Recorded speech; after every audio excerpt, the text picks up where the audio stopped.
¿Cómo están? Buenas noches. Estamos arrancando la caja negra acá por Unicanal, 21:34, 12 grados la temperatura en Asunción. Estamos en vivo y en directo como cada martes. Como adelantábamos en el noticiero, dos temas tenemos esta noche. El primero, ya está acá con nosotros el director de Relaciones de la Cámara Paraguaya de la Carne, el señor César Ros, para hablar un poco en relación al mercado en general, pero sobre todo qué es o cuál es el criterio que ellos tienen después de este escándalo de la carne que se dio en mayo de este año. Llamativamente mermó la importación de carne, principalmente el mercado brasileño. ¿Qué fue lo que pasó? Y después también tiene un dato importante el señor Ros que compartir con nosotros, que es una preocupación para el gremio, para la Cámara Paraguaya de la Carne, el control que se tiene que ejercer por las denuncias que tienen de la cantidad de cerdo que ingresan de contrabando también del Brasil. ¿Qué se puede hacer en relación a este tema que está perjudicando al mercado local? Y lo otro, después vamos a hablar con Rubén Aguilar de la Dirección Nacional de Aeronáutica Civil y también con el piloto Francisco Peña.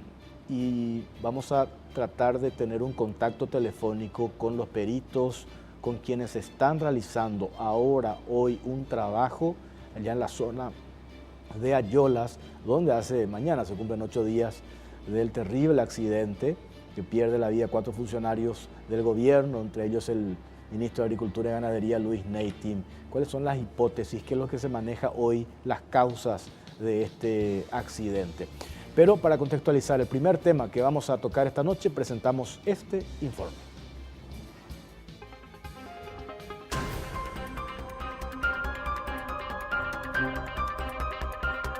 Tráfico de carne. De golpe y tras ajuste en los controles, dejó de ser negocio importar de Brasil.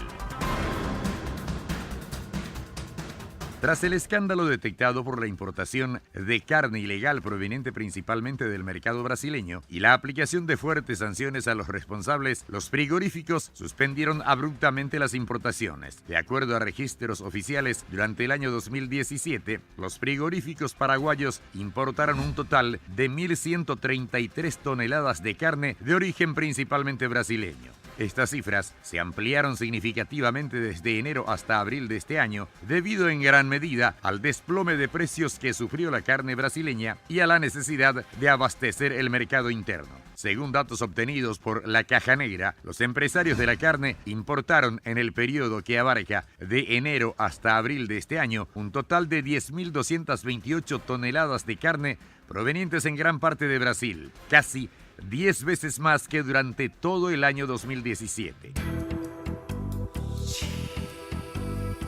Entre los frigoríficos que más volumen de importaciones registraron están Concepción y Frigorífico Norte, ambos luego descubiertos y multados por abierta violación de normativas administrativas y sanitarias. Tras la incautación de un cargamento ilegal de 180 toneladas de carne, quedó al descubierto el modus operandi de algunos empresarios de la carne y la responsabilidad directa del SENACSA como órgano regulador desde donde se toleraban las irregularidades. El escándalo derivó en la barrida de autoridades encargadas del control y habilitación. Fueron separados de sus cargos el ministro de Agricultura Marcos Medina, el director de aduanas Nelson Valiente y el titular de SENACSA Hugo Idoyaga. Esta situación también obligó a las autoridades a ajustar los controles en el ámbito administrativo y principalmente sanitario. Y llama la atención que desde que se puso mano dura en los controles en mayo de este año, las importaciones fueron totalmente suspendidas. ¿Dejó de ser un negocio importar carne?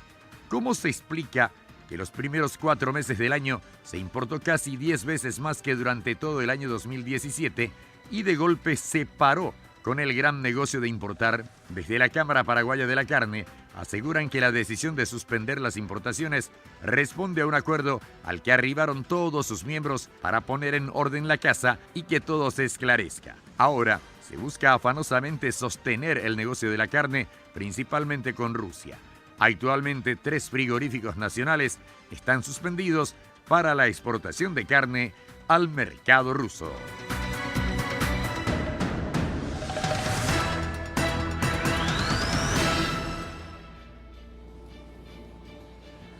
Don César Ros, actual director de Relaciones de la Cámara Paraguaya de la Carne. ¿Cómo le va? Buenas noches. Gracias por estar con nosotros. Bueno, Carlos, muchas gracias por invitarnos. Un honor compartir contigo esta mesa con tanta audición. ¿Cuál es la presunción? ¿Por qué de golpe y después de que se hayan realizado estos ajustes, aparentemente dejó de ser, entre comillas, un negocio importar carne del Brasil? Esta es una información que viene incluso desde el Ministerio de Industria y Comercio, porque está todo el trámite que tienen que hacer, por ejemplo, los frigoríficos, para importar carne, para meter carne a nuestro país. Sin embargo, ni una sola empresa, ni un solo frigorífico, después de mayo esta parte, cuando salta todo este escándalo, hizo el papeleo correspondiente, el trámite correspondiente para traer carne. Que subió el precio en el mercado brasileño, ¿qué es lo que pasó?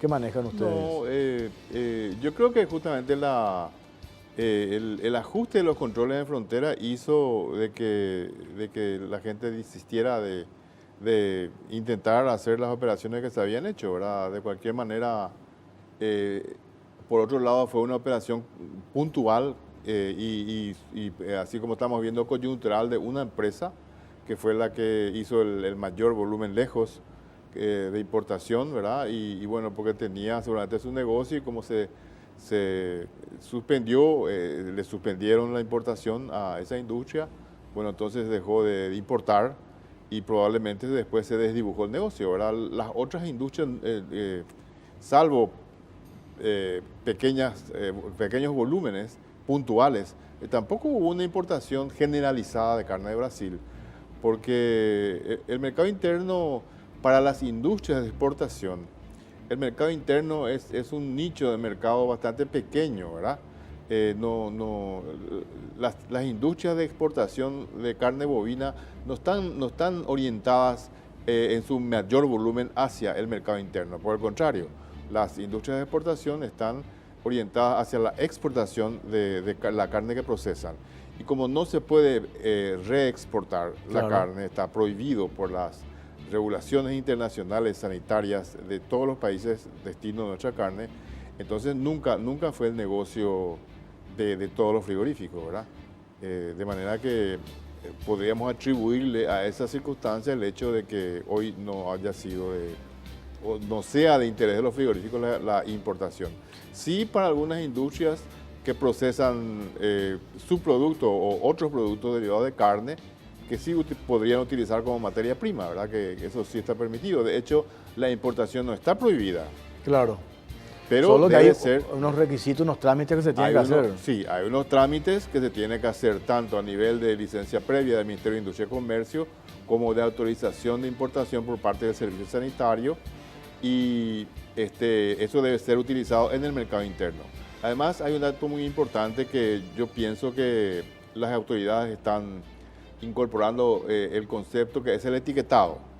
El consumidor paraguayo tiene el derecho y las autoridades de control, tanto sanitarias como de comercialización, tienen la obligación de comunicar al consumidor paraguayo qué es lo que está comprando.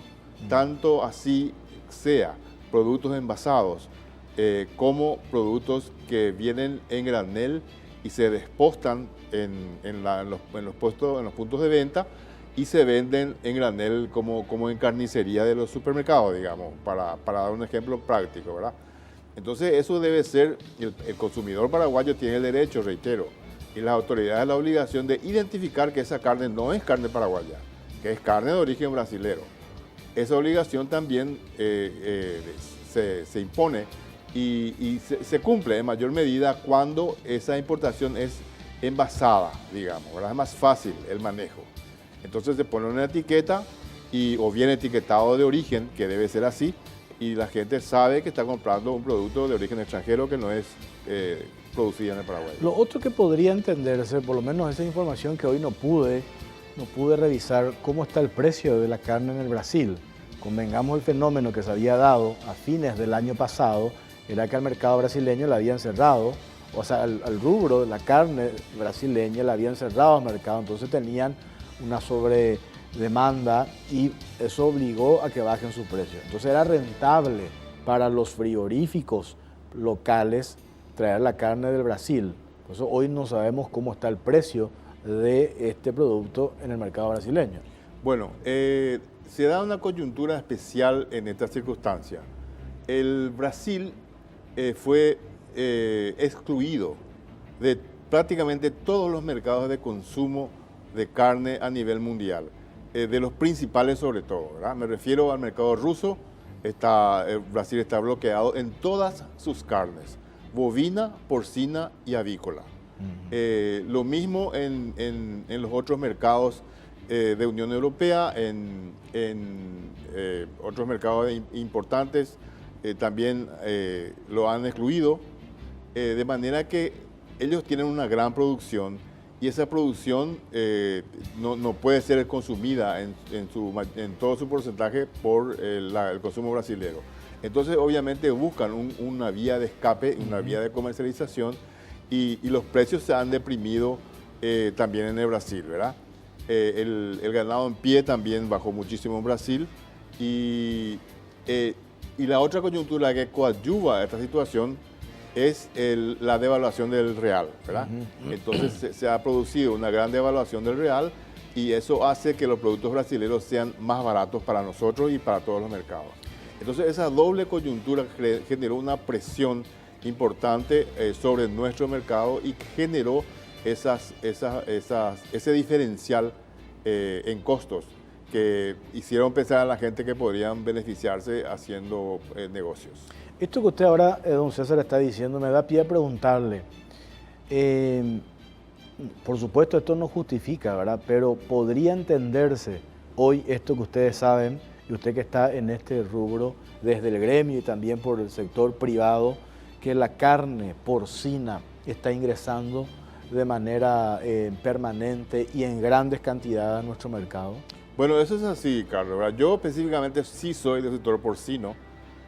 Nosotros somos de una industria, la única habilitada para la exportación de carne y el sector porcino sí comercializa la mayor parte de su producción en el mercado interno. Y la presión del ingreso de carne porcina de origen brasileño se siente en el mercado interno. Los precios han bajado considerablemente y no hay justificativo en un incremento así sustantivo o inmediato, muy rápido en la producción porcina, porque no es posible. La producción animal, usted sabe de que es un proceso que lleva un tiempo, ¿verdad? Dependiendo de la especie, mayor o menor tiempo, pero no se puede dar una variación inmediata así en un plazo de 2 o 3 meses. De manera que sí se siente en el sector porcino y no solo en carne, sino también en productos industrializados, llamémosle embutidos y ese tipo de cosas en nuestro mercado, sobre todo en la frontera, en las ciudades limítrofes con Brasil, están inundados de productos brasileños. Y también los pollos, ¿verdad? En el caso de los cerdos... Pollo contrabando también. Sí, señor. Del Brasil. Del Brasil. Hay quejas de los gremios de productores de pollo, porque esto realmente impacta finalmente en la producción nacional y ese es el gran perjuicio. En la medida en que bajan los precios del mercado, ¿verdad?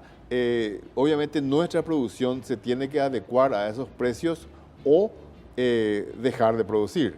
Entonces podemos decir que esa caída de precios desincentiva la producción primaria y muchos pequeños productores que son los más afectados, que no tienen los recursos financieros para soportar una crisis como esta, entonces salen del mercado y produce mucho perjuicio. Entonces es un negocio para unos cuantos mientras dure esta coyuntura y después se acabará otra vez cuando la inflación vaya consumiendo otra vez el tema del real, o sea, incremente los precios internos de Brasil y se vayan nivelando, porque en economía todo se va buscando su nivel, digamos, ¿verdad?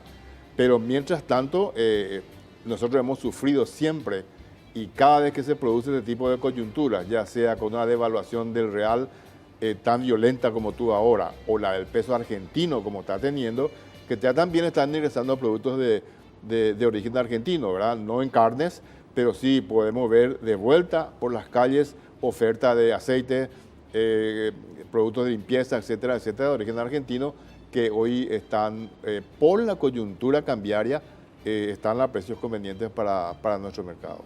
Estos productos del Brasil, carne porcina, pollo que ingresa, en el sentido hay una preocupación también, porque lo estoy justificando, ¿verdad? Por diferencia, no sé, del jabón en polvo que viene de la Argentina, etcétera, etcétera, que siempre se dio de acuerdo a la coyuntura, una cuestión cíclica. Lo que preocupa también es la calidad, ¿no? En el sentido, bueno, o sea, obviamente, no la calidad, sino la garantía sí, para el consumidor final, ¿verdad? Exactamente, sí, exactamente. Es por eso que los requisitos para hacer una importación legal son tan puntuales, ¿verdad?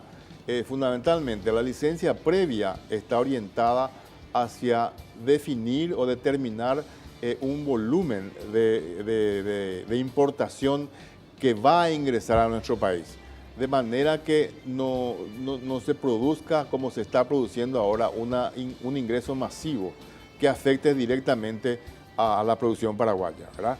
Entonces que se pueda ir regulando eso de alguna manera a los efectos de proteger nuestra producción, ¿verdad? Paraguay es un país muy competitivo. Toda nuestra producción, ya sea agrícola, ganadera o industrial, es muy competitiva por las condiciones de producción que tiene nuestro país. Sin embargo, contra estas coyunturas económicas y fundamentalmente cambiarias, estas violentas variaciones que tienen los tipos de cambio de nuestros vecinos, hacen de que la presión sea muy grande y siendo nuestras fronteras tan permeables, entonces ingresan muy fácilmente esos productos.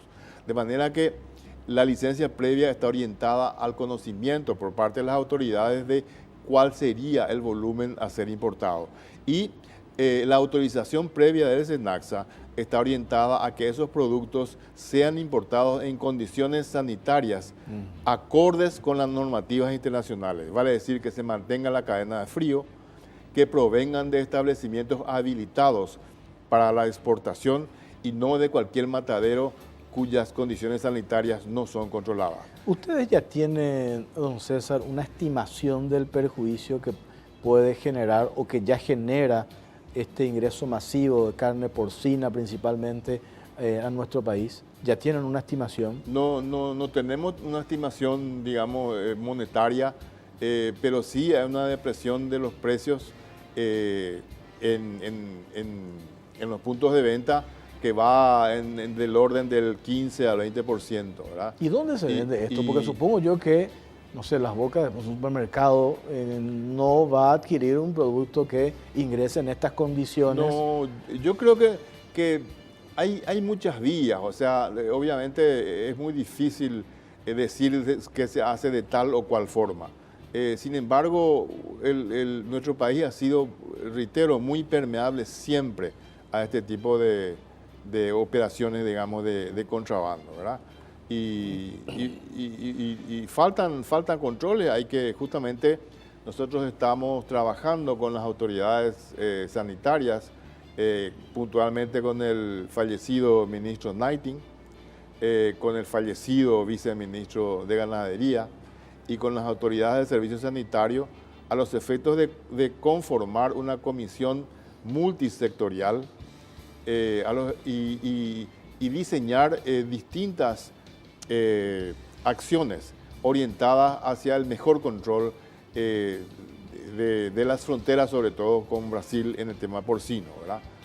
Y con las autoridades del Ministerio de Industria y Comercio y la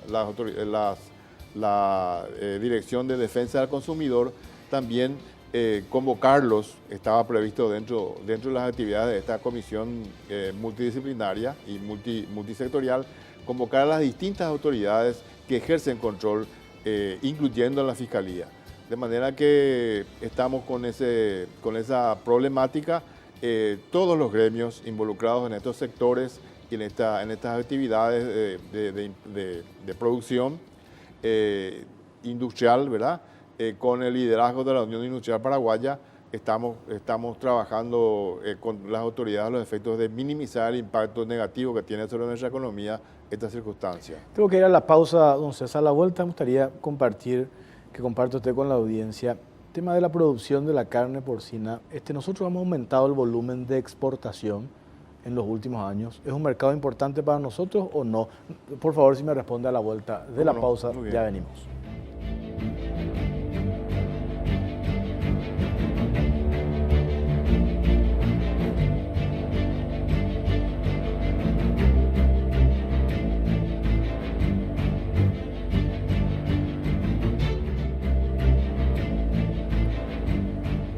Sentí la pasión del deporte con JJ Bernabé, Salvador Ícar, Elvin Cops y Roberto Tito González. La información más apasionante en lo deportivo lo escuchás en Deportes 1, Radio 1, la primera del dial. Y seguimos con el director de Relaciones de la Cámara Paraguaya de la Carne, don César Ros, y también es miembro de la Asociación de Criaderos de Cerdos. Estas denuncias que hacen ustedes, casos de contrabando, lo escuchaba el otro día a Volpe de la UIP, cuando se hizo hace un par de semanas ya la inauguración del oficial de la Expo, reclamos tema de contrabando. Sí. O sea, ¿por qué no podemos, en diferentes frentes, a ustedes en su rubro, pero hay otros sectores también, qué es lo que nos falta para hacer frente a eso? Es que las instituciones trabajen de manera coordinada, aduana, Ministerio de Industria y Comercio, Fiscalía también, al mismo tiempo, para que no se hagan así tareas aisladas, don César. Bueno, eso justamente es lo que estamos nosotros intentando ahora. Como comenté, con el apoyo de la Unión Industrial Paraguaya y otros gremios, ¿verdad? A los efectos de justamente de generar una comisión multisectorial que incorpore a las autoridades que tienen injerencia dentro del tema de control, ¿verdad? Y fundamentalmente a la Fiscalía, ¿verdad? Porque el tema muchas veces se va diluyendo en que los culpables abonan una multa que se les fija y con eso quedan libres, ¿verdad? Donde nosotros queremos llegar es a que el delito sea tipificado como contrabando, que tiene acción penal, ¿verdad?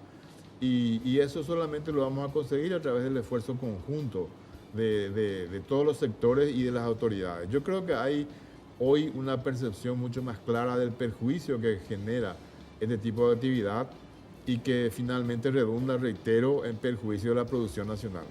Entonces, con ese afán es que estamos nosotros trabajando conjuntamente los gremios con las autoridades, los efectos de generar acciones que vayan buscando identificar a los autores de este contrabando y buscar su penalización y la judicialización y su condena finalmente por contrabando. En este orden, en la Cámara Paraguaya de la Carne, por supuesto, el sector ovino es el más importante, el más grande. Sí, en segundo lugar está el sector porcino. Porcino. Sí. Y el sector avícola es más grande en volumen del mercado interno de producción, ¿verdad? Pero no tienen todavía mucho saldo exportable. Están exportando ya también. ¿Y ustedes cómo están en ese ámbito? Nosotros tenemos que señalar que estamos exportando, somos la única industria, la nuestra, que está habilitada en los mercados internacionales, ¿verdad? Para exportar. Pero con nosotros hay un caso particular, ¿verdad?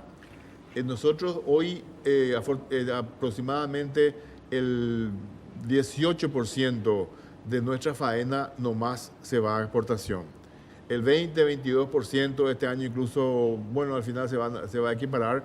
Digamos el 80% de nuestra producción se orienta al mercado interno de nuestra empresa. Y el resto de las empresas se vuelca toda al mercado interno. Hoy se estima una faena mensual de unos 40.000 animales porcinos, ¿verdad? De los cuales solamente un 18% de nuestra faena, que faenamos aproximadamente el 50% de ese volumen. Nosotros estamos faenando hoy 23.000 cerdos mes. Y el 20% de esto solamente va al mercado. O sea, ustedes, su empresa en particular, prácticamente tiene 50%. Sí, de la faena total del país, ¿verdad? Mensual. Mensual, sí. Y la producción del sector porcino ha venido creciendo consistentemente durante los últimos 15, 18 años, ¿verdad? Y se da justamente la situación de que ese volumen de crecimiento está siendo absorbido por el mercado interno.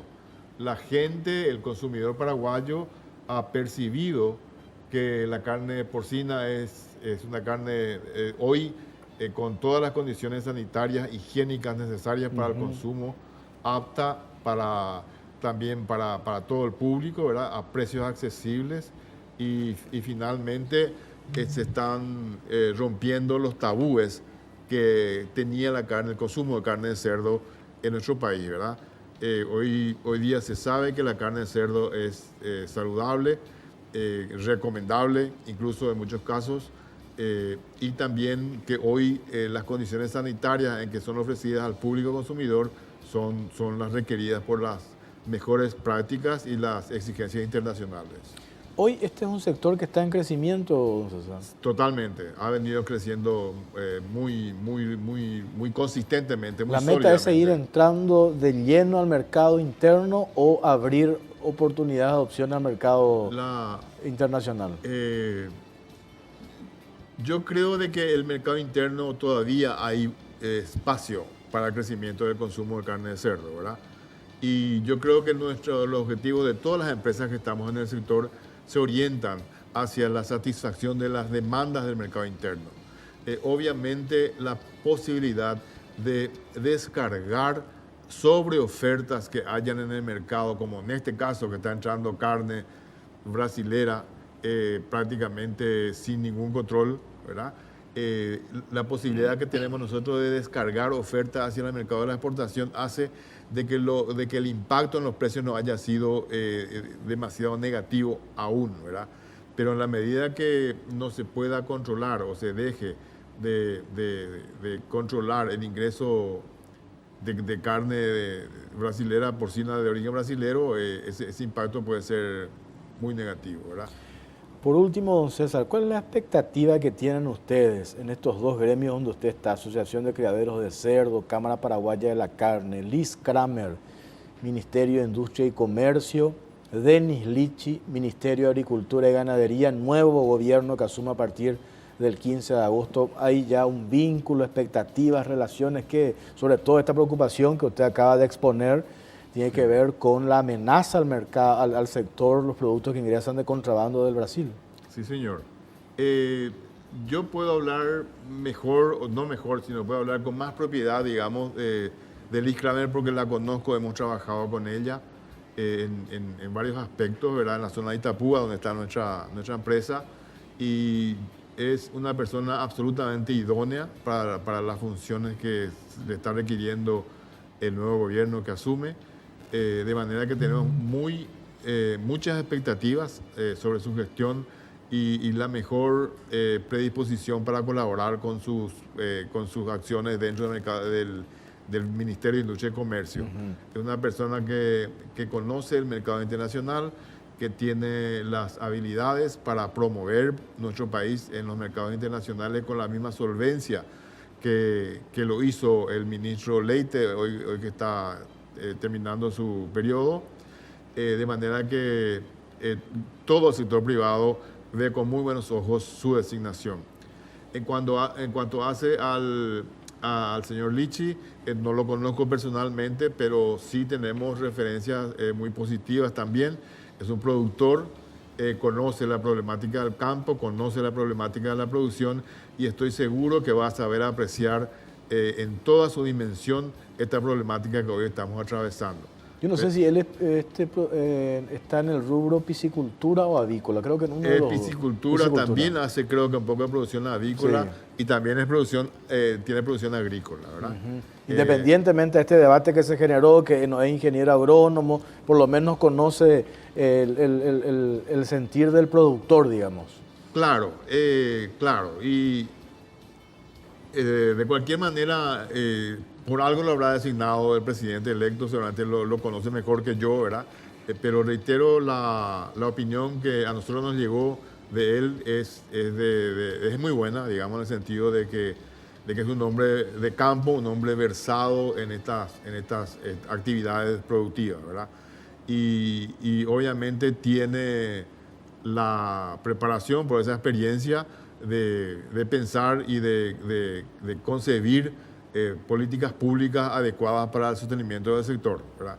De manera que también tenemos positivas expectativas respecto a sus próximos O sea, en ambos hay un voto de confianza de entrada por lo menos, ¿verdad? Yo entiendo que sí. De cualquier manera, los productores siempre tenemos esa esperanza, esa vocación de pensar que lo que viene va a ser mejor, siempre, ¿verdad? Por eso estamos en la producción y también apoyar la gestión del próximo gobierno, como también se hizo con el que está terminando su gestión, porque los empresarios tenemos que trabajar con el gobierno que está y tenemos oportunidades con todos ellos a los efectos de poder ir generando riqueza, generando un mejor bienestar para todos los habitantes de nuestro país, que debería ser el objetivo de toda la nación, ¿verdad? Don César, le agradecemos su tiempo. Entre paréntesis, qué bueno es esta competencia entre ustedes, los embutidos. Vos te vas al súper y tenés ahí las opciones.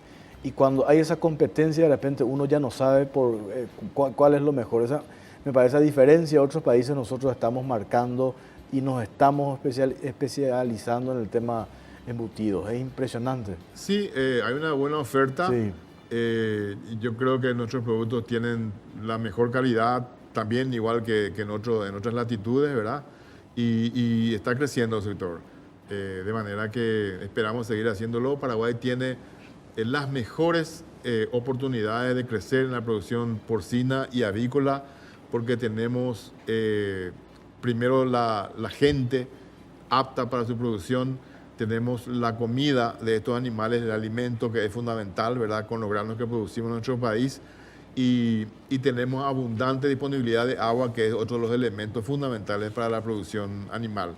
Tenemos las mejores condiciones y necesitamos el diseño y el sostenimiento de políticas públicas que ayuden al desempeño de estos sectores en una manera de agregar valor a nuestra producción agrícola.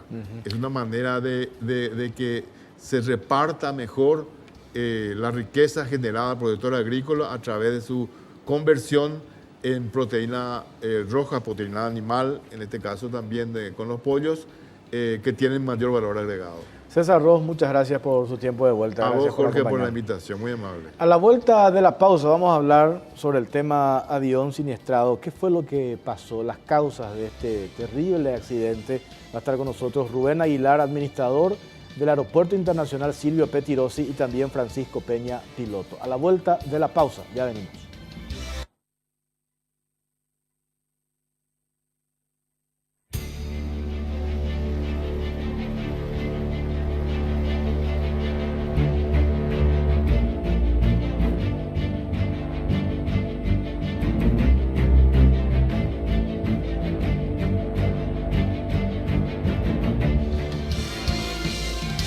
Sentí la pasión del deporte con JJ Bernabé, Salvador Ícar, Elvin Cos y Roberto Tito González. La información más apasionante en lo deportivo lo escuchás en Deportes 1, Radio 1, la primera del dial.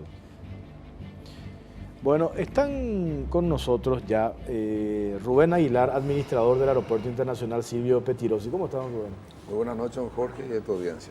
Y también está con nosotros el comandante Francisco Peña. ¿Cómo estás? Buenas noches, Jorge. Bien. Todo bien. Tenemos preparado un informe en relación a lo que ocurrió, la tragedia, el accidente aéreo la semana pasada, y a la vuelta hablamos sobre este tema.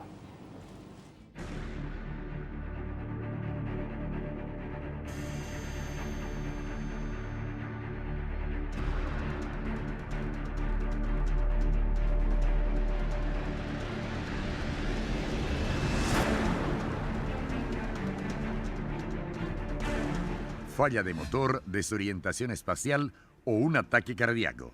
Expertos analizan causas del accidente. La Comisión de Investigación y Prevención de Accidentes Aéreos, CIPAA, investiga cuál fue la causa del accidente aéreo donde perdieron la vida el ministro de Agricultura Luis Neiting, el viceministro de Ganadería Vicente Ramírez, el funcionario Luis Charotti y el piloto Gerardo López. La avioneta bimotor Varón 58, con matrícula ZPBEU, quedó prácticamente hundida y destruida en un esteral a 5.800 metros de la cabecera de la pista del aeropuerto de la ciudad de Ayolas. De acuerdo a los datos proveídos por la empresa encargada del mantenimiento de la aeronave, la misma estaba en condiciones de volar. En junio de este año, recibió la certificación y el registro aeronáutico por reunir todas las condiciones necesarias para ser pilotada. Muchas son las presunciones respecto a las posibles causas del accidente. A diferencia de las aeronaves comerciales, la avioneta siniestrada no poseía caja negra, por lo que se tienen que ver otros métodos de análisis. Entre las hipótesis manejadas por los expertos consultados, cobran fuerza las siguientes: un problema de motor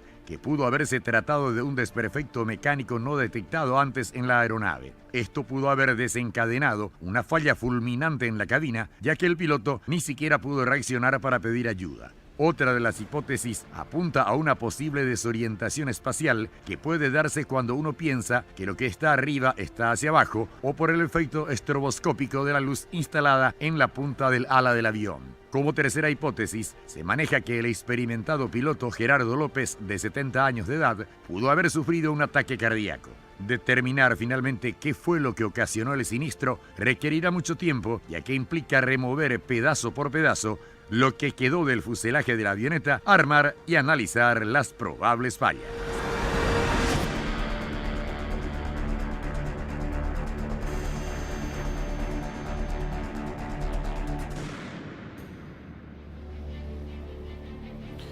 Don Rubén, ¿qué es lo que en concreto hoy en esta investigación que se está haciendo ya se tiene?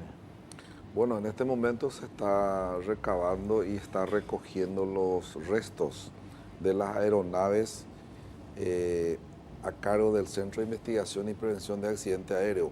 En este momento tenemos al compañero Emilio Berrut, que es el responsable en Ayolas, justamente para tratar de seguir con de recabar los restos de la aeronave, debido a que el lugar donde estuvo siniestrada esta aeronave había mucha agua, mucho barro, y ya lograron, vamos a decirle, desaguar y secar toda esa parte para que puedan ir juntando pieza por pieza. Posterior lo tienen que trasladar a Asunción y en un hangar tratar de armar todo lo que se tiene, y lo que falta hay que seguir buscando. O sea, una tarea que va a llevar todavía... Es un rompecabezas que se tiene que hacer.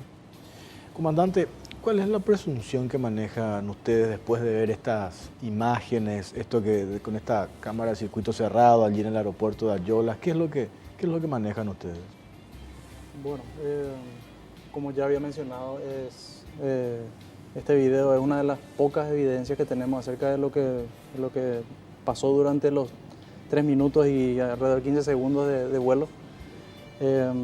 Nos ofrece algunas pistas, pero no nos atrevemos, sobre todo por respeto a los conocidos, a los amigos pilotos, de ir tanto más allá de cuidadosas hipótesis, ¿verdad? No podemos avanzar más de cierto punto. Tal es así que, como se había mencionado en la introducción y en tantos otros medios, la posibilidad, por ejemplo, de una falla de motor es una posibilidad, pero no se las puede presentar como prominente. ¿Por qué? Por el simple hecho de que haya virado por derecha la aeronave. Yo no sé si vos, por ejemplo, te diste cuenta, o qué porcentaje de la gente que vio ese video de la cámara de seguridad se dio cuenta de que ese video está corriendo al doble de la velocidad, por ejemplo. Está corriendo al doble de la velocidad. Sí, si te fijas, es una filmación hecha por un teléfono celular de una persona sobre el monitor que ve todas las cámaras de seguridad. Claro, esa ya es una filmación la que se corrió. Entonces, acá lo que tenemos que evitar es apresurarnos a sacar hipótesis sobre pequeños pedazos de evidencia que estamos teniendo. Por ejemplo, ese viraje por derecha era un viraje de lo más normal desde el punto de vista de la velocidad de cambio de rumbo. O sea, nosotros le llamamos un viraje estándar, un viraje de 3 grados por segundo. Con respecto a lo que pasó después, luego del viraje y el sentido del viraje, que en vez de virar por izquierda para irse a Asunción, se vira a la derecha y luego se le ve retornando de nuevo a la aeronave. Y lo que nosotros alcanzamos a presumir casi en toda la comunidad aeronáutica de pilotos es que intentó, lo más probable es que haya intentado volver. Ahora, para él tomar esa decisión en esas circunstancias del estado del tiempo tuvo que haber sido algo bastante importante. Dentro de set de posibilidades está una variada multitud de opciones de fallas de máquina, que incluye falla de motor, falla de instrumentos de vuelo, puede fallar el sistema eléctrico, puede haber algún indicio de humo en la cabina. Todos esos son tan importantes que no se logran eclipsar uno al otro. Todos son muy... tienen que ser tratados con mucha seriedad. Tanto la falla de motor como cualquier otra cosa. Ahora, lo que ocurrió después, la aeronave empezó a hacer virajes y bueno, la última parte, la última evidencia que tenemos es que cayó notablemente cayó de punta.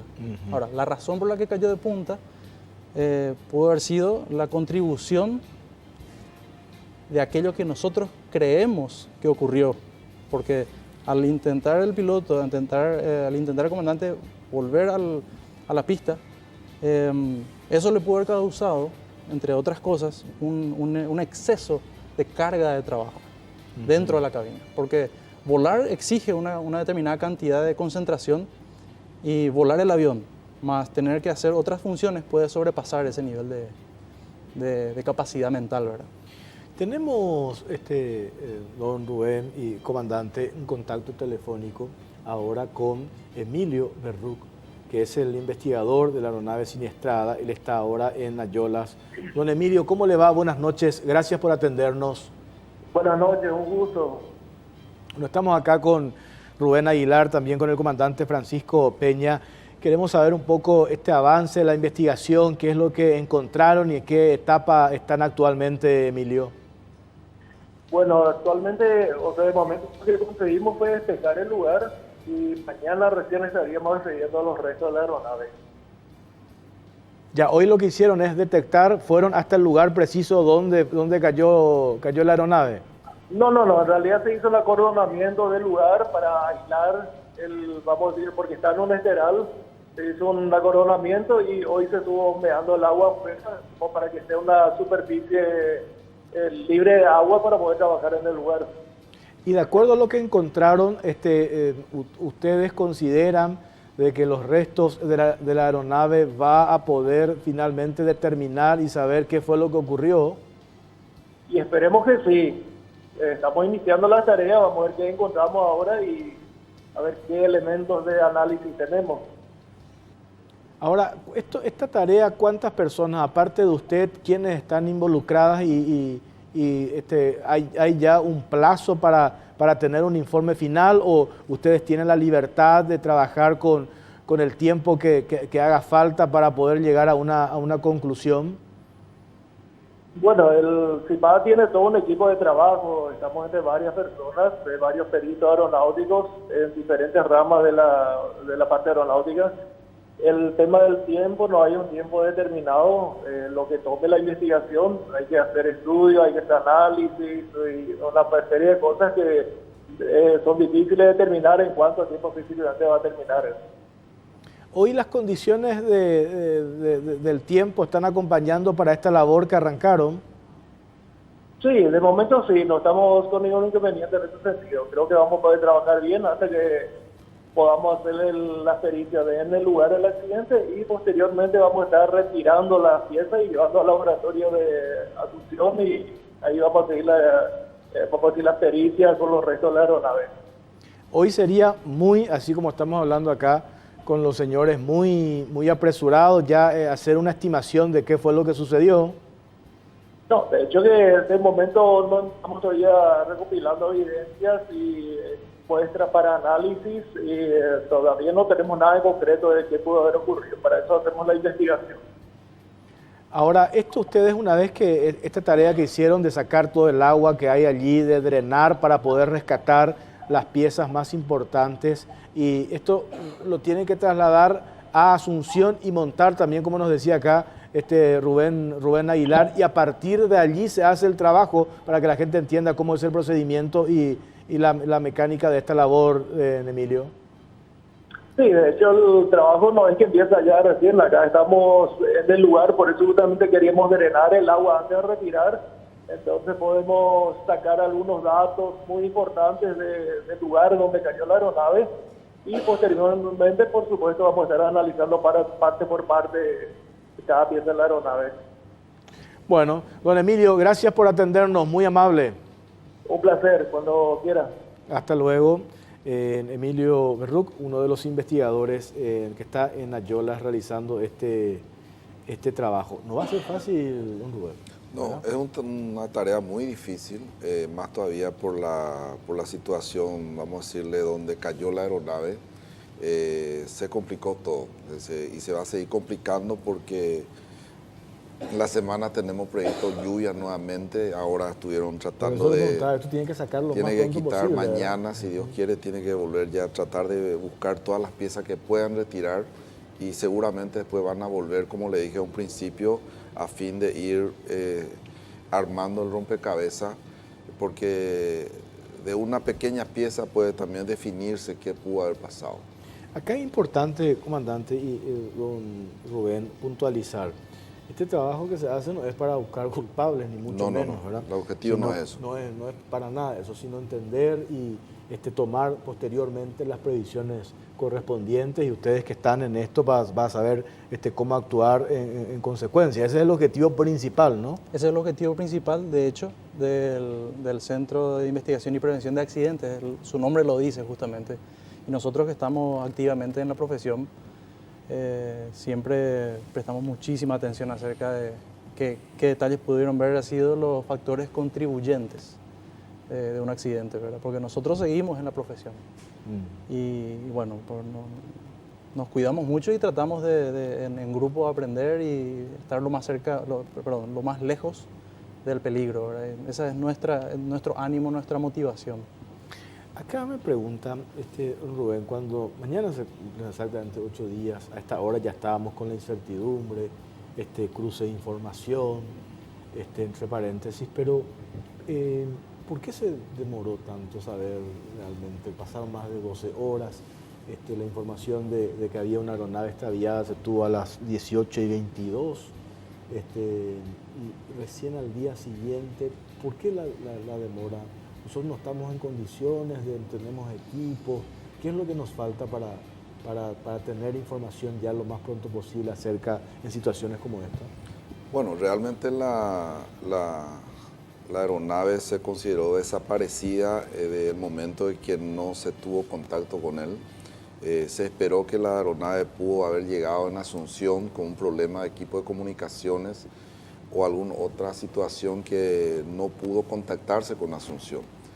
A partir de ahí se empezó a verificar algunos aeropuertos que estaban en el camino, como el caso de Cazapá, puede ser Pilar, Oviedo, pero en ningún aeropuerto se trató de, o sea, no se le ubicó a esta aeronave.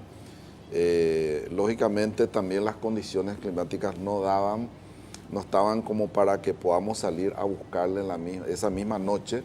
No teníamos visibilidad, el techo no contribuía, teníamos un techo muy bajo, especialmente en la zona de Ayolas. Y bueno, vamos a decirle, la disciplina en cuanto al tema de búsqueda y salvamento también nos recomienda que no podemos poner en peligro a otra gente, que en varias ocasiones ocurrió de gente que fueron a rescatar, se fueron a sufrir otro accidente. Entonces, por eso también no salió ningún elemento, vamos a decirle, para la búsqueda. Sin embargo, se hizo lo que está dentro del anexo 12 de hacer una comunicación extendida a través de movilizaciones del 911. También se movilizó a los cuerpos bomberos de todo el país, toda la zona de la ruta, a lo largo de la ruta de Asunción a Ayola, cosa que tampoco tuvo éxito. La primera zona de búsqueda que se estaba haciendo ya planificando fue que el piloto en el despegue tenía que informar alcanzando un cierto nivel de vuelo, que era 060. Pasó el tiempo, el piloto no se comunicó con el control de Ayolas, entonces de ahí se generó toda la preocupación sobre ese vuelo. Si no se tuviese la grabación, de hecho la búsqueda se iba a iniciar de Ayola, los primeros 15, 20 millas de Ayola. En ese sector, ese cuadrante, tenía que empezar la búsqueda. Pero apareció el video ya casi a la medianoche, ya una vez que ya se inició, vamos a decir, se alertó a la gente de Resistencia. Resistencia tiene un equipo de búsqueda y salvamento que también colaboraron durante la búsqueda al día siguiente temprano. A Posadas también se alertó. Bueno, se alertó a todos los centros de control adyacentes. Lo que nos preocupó y que nos dio una esperanza fue que la baliza no se activó. Sí. O sea que de un principio yo personalmente tenía la esperanza que esta aeronave por A o B motivo pasó al otro lado del río Paraná, que sabemos bien que la telefonía paraguaya no tiene alcance, vamos a decirle, pasando el río Paraná, y que estaban ellos al otro lado en una situación, ¿verdad?, que no pueden comunicarse ni tampoco pudieron salir. O sea, esa era una esperanza que manejábamos, pero sin embargo el video fue bastante contundente. El video, esa cámara que se instaló allí de circuito cerrado, Sí. en el aeropuerto de Ayolas, eso es una disposición que se tiene en todos los aeropuertos, ese sistema. Sí, por lo menos nosotros en Silvio Petirosi, en el aeropuerto Guaraní, tenemos cámaras que están cubriendo la zona de aproximación y de despegue de ambas cabeceras. Y por qué no decir todo el perímetro, ¿verdad? Pero es muy importante. Nosotros hemos, vamos a decirlo, utilizado esas cámaras en diferentes tipos de accidentes, que también dentro de lo que es el aeropuerto Silvio Petirosi, ya aeronaves con problemas de tren de aterrizaje. El último accidente que captamos fue de la Fuerza Aérea, que falleció un oficial y se salvó uno de ellos, que ocurrió ahí en la cabecera hacia Ñuguazú. Comandante, disculpe la ignorancia, ¿cómo es que le llaman manual de vuelo? ¿Cómo es cuando van a salir? Plan de vuelo. El plan de vuelo.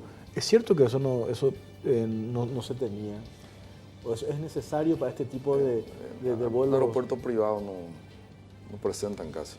No, generalmente no, ¿verdad? En realidad el plan de vuelo a no ser que haya una oficina de recepción de planes de vuelo, el plan de vuelo se realiza de manera oral en frecuencia. Eso nos hace un registro. En realidad constituye un documento legal, digamos, en el sentido de que si uno se contacta por vía radial, siempre y cuando tenga alcance con los servicios de control del tránsito aéreo, se hace el mismo plan de vuelo desde la frecuencia, oralmente, que tiene la misma validez. En este caso no se pudo realizar porque la aeronave no se distanció mucho del aeropuerto y no alcanzó la altitud. ¿En qué momento se hace ese plan? Don Jorge, el plan de vuelo se presenta en todos los aeropuertos que está controlado por la DINAC. Cuando se trata de un aeropuerto privado, un aeropuerto o una estancia, lo que sea, despega una aeronave, alcanza un cierto nivel de vuelo y se contacta con el control de Asunción. Ahí, a través de vía radio, informa su plan de vuelo. Es lo que está diciendo el comandante, le llamamos plan de vuelo oral. Ahí se detalla lo que es cantidad de personas a bordo, todo lo que es útil para una búsqueda y salvamento y para un apoyo en caso que lo requiera. Se detalla autonomía de la aeronave y su alternativa. Supongamos que una aeronave está despegando de Ayola, en este caso, al alcanzar el nivel de vuelo y al tener contacto con Asunción Control, él iba a informar su plan de vuelo oral. Autonomía, personas a bordo. Una vez que esté en vuelo. Una vez que esté en vuelo, porque la estación que él despegó no tiene un centro de recepción de plan de vuelo. Se trata de una institución privada. Y una vez que esté en vuelo, ¿con quién hace este contacto? Con el control de Asunción. De Asunción. A partir de ahí, como dijo el comandante, es un plan de vuelo válido y lógicamente En este caso no pudieron hacer porque no llegaron a la altura. no llegaron a comunicarse con Asunción. No llegaron a comunicarse. Después el video fue evidente que prácticamente estuvo 3 minutos y algo volando. Claro, no le dio tiempo a hacer. Son detalles muy importantes para nosotros en la parte de búsqueda y salvamento. Por ejemplo, si esa aeronave llegaba a contactarse con Asunción y posteriormente se perdía comunicación, entonces desde el momento de que se contactó esa aeronave, de ahí vamos a empezar la búsqueda para Asunción. ¿Cómo es que ustedes se enteran de que esta aeronave se extravió? Si no se tuvo este contacto con Asunción y tampoco desde Ayolas. Ahora uno se imagina que, bueno, despegó la nave y ya fue a destino. ¿Cómo es que se enteran ustedes? Bueno, el operador de Ayolas le dio la hora del despegue al comandante y le dijo que notificara alcanzando 6-0 a Ayolas. ¿Qué quiere decir eso? Y que una vez que el avión alcanzó un nivel de vuelo, que el piloto tenía que notificarle a Ayola para liberar frecuencia y contactar con Asunción, porque él está en la frecuencia de Ayolas. Entonces, esa comunicación ya no hubo. Entonces, el operador preocupado, el operador de Ayolas, preocupado, le llamó al comandante, no le respondió. Posteriormente, llamó a Asunción y le comunica que había una aeronave que despegó de Ayolas para Asunción, ¿verdad? Con 4 personas a bordo. Eso se sabía, pero Asunción no podía saber, ni Ayolas no sabía qué alternativa, por ejemplo, tenía, ni tampoco qué autonomía tenía la aeronave. La autonomía es importante justamente para saber dónde pueden bajar, cuánto tiempo pudo haber estado en el aire, ¿verdad? Nosotros calculamos que tenía la aeronave como 3 horas y media, 4 horas de autonomía, y una vez que pasó ese tiempo, se supone que el avión ya está en tierra, como sea. O sea, mientras que tenía autonomía, uno tiene esperanza que la aeronave está volando a algún lado, a alguna parte. O sea, el operador de Ayolas no tuvo ese primer contacto para cambiar de frecuencia con el piloto. El piloto ya no le avisó a él, ya no le avisó. Entonces el operador de Ayolas, preocupado, llama al control de Asunción y pregunta, ¿esta aeronave está en contacto con ustedes? Asunción le responde negativo, no está en contacto. Y ahí le empieza a dar las informaciones que despegó a las 18:22 y tenía previsto 1 hora de vuelo. Se esperó que esa aeronave llegara a Asunción con algún problema de radio, lo que sea. Se esperó ese horario. Al no llegar, entonces ahí empezó la alerta, vamos a decirle así, de movilizarse al servicio de búsqueda y salvamento y movilizar a la gente para tratar de ubicar. Tengo que ir a la pausa, comandante. A la vuelta me gustaría hablar, porque llegué a escuchar incluso declaraciones de un senador decir, un avioncito con estas características no pudo haber volado en esas condiciones climáticas en la noche. Quiero preguntar si eso es así. A la vuelta de la pausa hablamos sobre este tema. Ya venimos.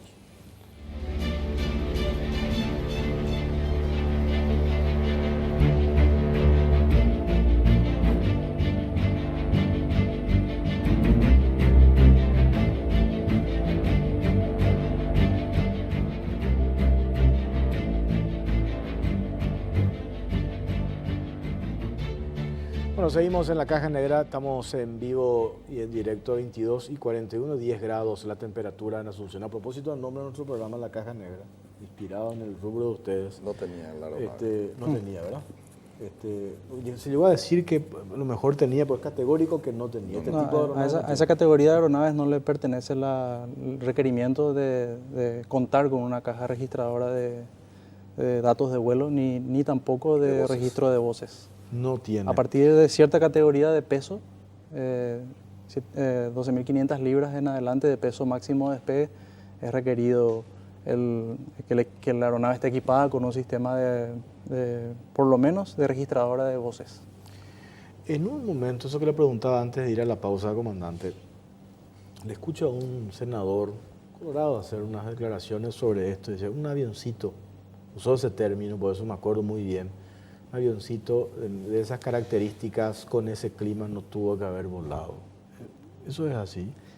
Bueno, las aeronaves se certifican por el fabricante, o sea, se fabrican y son certificadas en este caso por la autoridad aeronáutica del país de origen, en este caso la Federal Aviation Administration.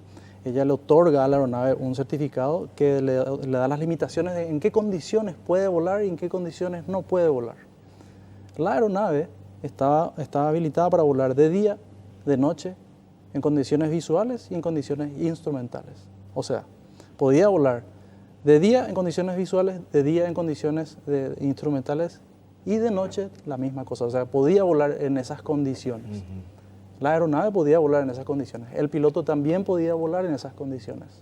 O sea, en ese sentido no hay nada que objetar. En el sentido de las capacidades del avión no hay nada que objetar. Y en el sentido de las habilitaciones del piloto tampoco. Ahora, en relación al tema, esto que me pareció importante, que en la pausa me hiciste recordar, comandante, que yo tenía también anotado, pues yo le preguntaba cuándo ustedes se enteraron, en qué momento de que no hubo retorno de comunicación y que la aeronave estaba extraviada. Casi dije avioneta, y mi amigo Lino Paniagua se enoja, dice que ustedes no quieren que se diga. Una vez creo que vos me dijiste también que no ponemos como título en el diario avioneta, no se puede decir eso, ¿no? Está mal, bueno. Que esto es un tema gravísimo y, o sea, no grave, o sea, a ver, importante definir cuál es el protocolo que se tiene que seguir en el tema velocidad de respuesta del grupo que tiene que hacer el rescate, el grupo de salvamento. Sí. O sea, ¿cómo se determina eso? En este caso, este comandante, yo tengo entendido que al día siguiente, a la mañana, creo que entre las 8, 7:45, fuiste uno de los primeros en llegar. Así es, de hecho que con el compañero colega Juan Fleitas, en un avión prestado, fuimos los primeros en llegar. Despegamos a las 6:40 del aeropuerto Silvio Pettirossi y como el avión es rápido, llegamos en 25 minutos.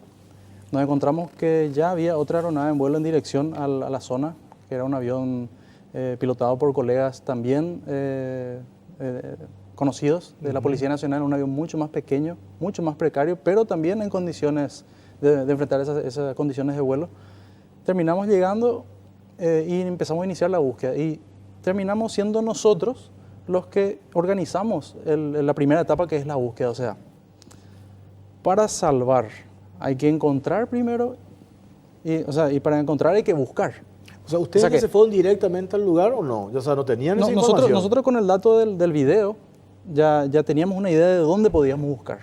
Digamos, en la extensión del eje de pista, en la cabecera norte, un poquitito hacia el este, ¿verdad? Esa era más o menos la zona. Nosotros llegamos, empezamos a dar vuelta en esa zona, se sumó la otra aeronave y para no entrar en conflicto en proximidad una con otra, nos dividimos las áreas. Del eje de pista, en la zona noreste nos dedicamos a buscar nosotros, del eje de pista hacia el oeste se dedicaron ellos. Y nosotros trabajamos así por 40 minutos hasta que ellos encontraron la aeronave, porque es un avión que vuela más lento y tenía mejores condiciones de visibilidad hacia abajo. Y terminamos haciendo nosotros un trabajo en equipo. ¿Quiénes somos nosotros? Nosotros somos pilotos civiles. No somos... ¿Ustedes por iniciativa nomás fueron? Sí, por iniciativa y por experiencias anteriores respecto a la muy precaria capacidad de respuesta del grupo SAR. Acá quiero hacer una muy importante salvedad. Reconocemos todos muy bien la importancia que tiene en la sociedad el voluntariado de un bombero. En este caso, los bomberos voluntarios son héroes. Pero esta gente a quien se le dio la responsabilidad de hacer la coordinación de búsqueda y salvamento, están muy apartados de ese espíritu. Porque realmente a mí me duele tener que recordar un episodio muy triste personal mío, en donde en el 2016 un amigo muy cercano y piloto también tuvo un percance fatal, que estuvo prácticamente a 15 kilómetros de Asunción. Habiéndose declarado en emergencia, los elementos de búsqueda y rescate recién salieron después de 1 hora y media. El tema es el siguiente, el tema es que se trabaja sobre la premisa del tiempo, ¿verdad? Hay un término en inglés que se llama la hora dorada. La hora dorada es porque ante un accidente, si hay heridos y supervivencias. Capacidad de reacción inmediata. Claro, en la primera hora tenés el 70% de posibilidades de salvarle la vida a esa persona que está herida. Después las posibilidades decaen, pero estrepitosamente. Sí. O sea que el valor del tiempo es vital.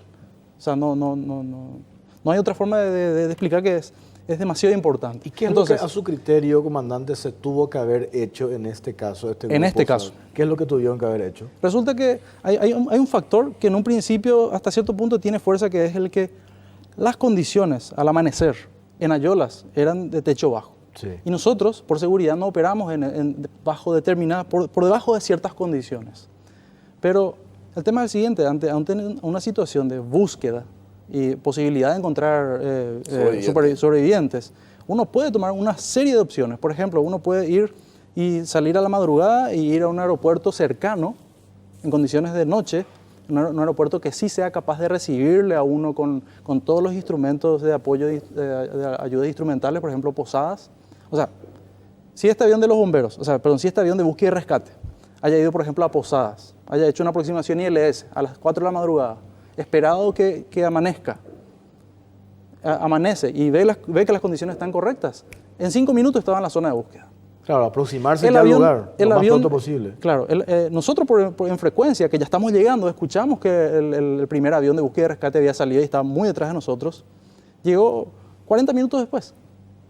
40 minutos después de nosotros haber salido, y prácticamente 1 hora después de la salida del sol. O sea, de que las condiciones hayan estado óptimas para poder iniciar la búsqueda. O sea, nosotros necesitamos luz. ¿Solamente pueden salir ellos, los enlazar el cuerpo? No, ¿Quiénes pueden hacer este rescate, esta tarea? ¿Solamente ellos? Y ellos deberían de coordinar los esfuerzos de búsqueda y salvamento. Y nosotros no nos meteríamos a interferir en esa misión si no fuese porque ellos no están ahí en ese momento, ¿verdad? Entonces, es muy importante, porque nosotros teníamos hasta antes de ver el escenario final, en el que nosotros pudimos percatarnos de que ya no iba a haber supervivientes, nosotros estamos obligados a pensar de que había posibilidades de supervivencia. Claro, de hecho, hasta esa mañana yo había hecho Claro, entrevistas en la radio y se especulaba de que los que estaban adentro del avión se quedaron allí y dijeron aguardando ayuda, ¿verdad? Esa era una de las esperanzas que se tenía, una de las hipótesis, Sí, ¿verdad? así mismo. Tengo que hacer una pausa cortita, ya venimos enseguida.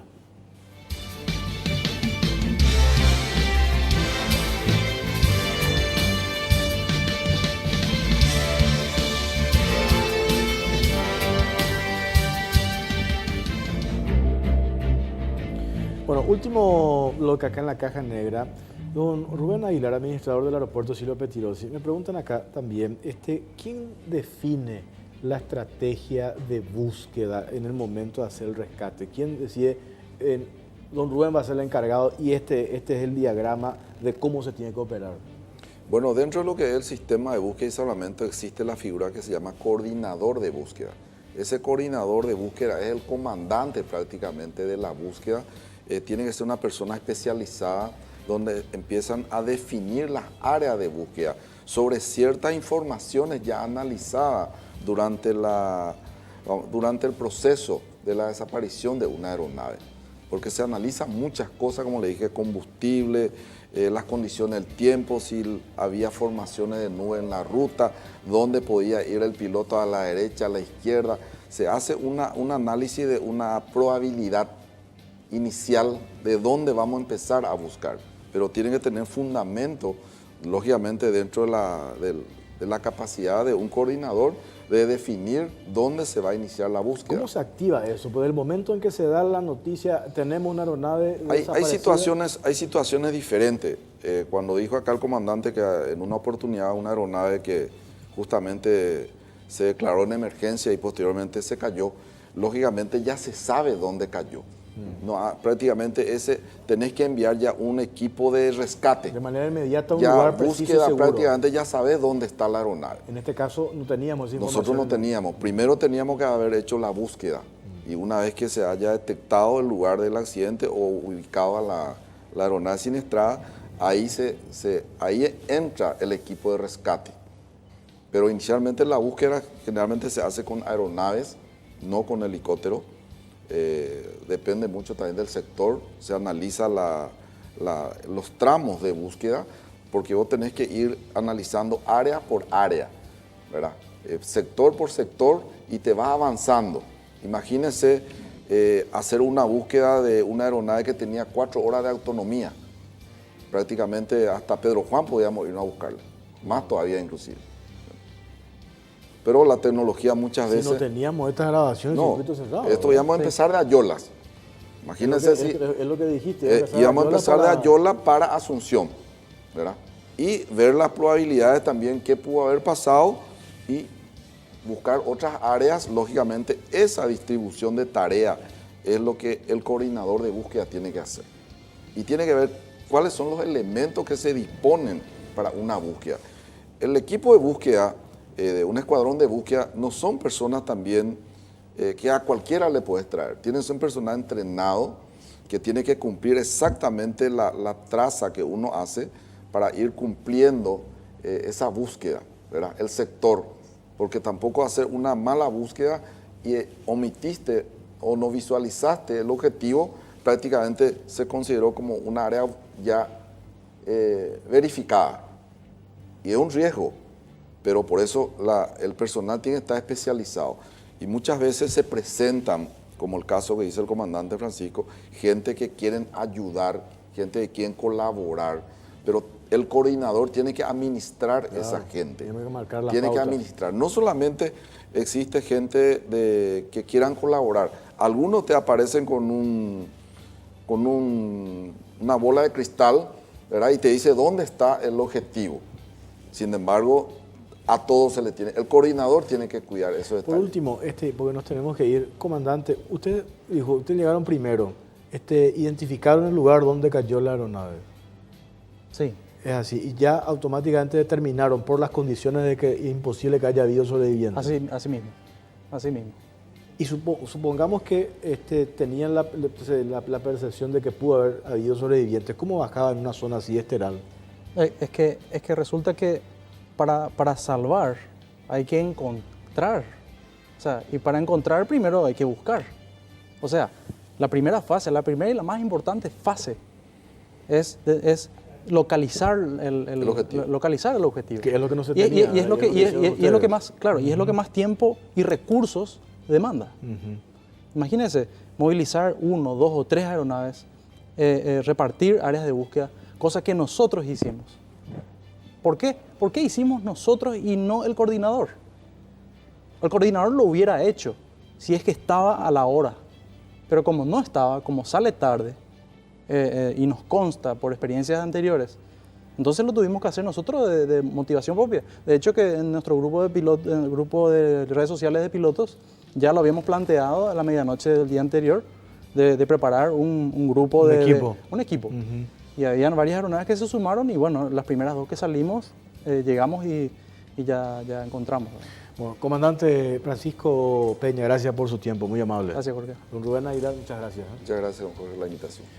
Bueno, nos vamos, nos reencontramos si Dios quiere el siguiente martes. No se muevan de Unicanal, en instantes viene Óscar Lovera, hace Escena del Crimen. Buenas noches.